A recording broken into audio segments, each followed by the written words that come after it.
Hello everybody, welcome to this channel. Today I'm going to show you how to use AI PDF plugins in Chatgpt. For that you have to follow my instructions very carefully.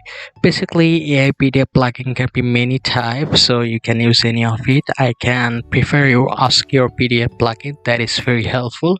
So first of all I want to inform you that you need Chatgpt 4 for this. You cannot do it in Chatgpt 3.5 or 3. So if you have Chatgpt 4, then you have to go to the settings option, then you have to tap on the beta feature, then you have to turn this on, the plugins, then you will go to the plugin store. From here is plugins, then you have to go to the plugin store under the section of Chatgpt 4. Now you can see that there is no plugins enabled, so you have to go to the plugin store and enable some of the plugins, so which is Ask Your PDF. So after installing it, it will be added here. You have to tap on the drop down menu and here it will be, you have to just turn this on.